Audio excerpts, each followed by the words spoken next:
students, I hope your preparation is going good. If not, don't worry. Sri Gurukula is here to help you. And I am Anmol Yadav.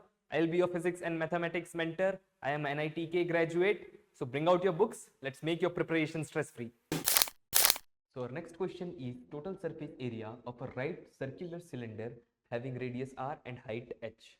So right circular cylinder looks like something this, and total surface area. So in this total surface we have the area of the top and the area of the bottom. So at the top we have a circle, and at the bottom we have a circle of radius r and height.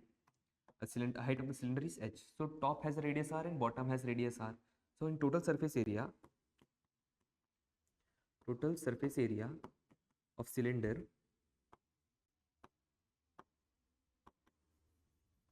is equals to 2 times area of circle,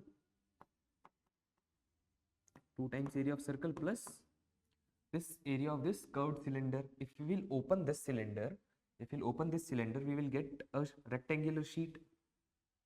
And if you are opening the top part, the top length, this entire length will be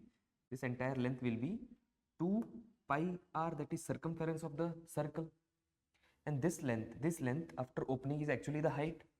This length is still the height of the cylinder. So plus area of rectangle,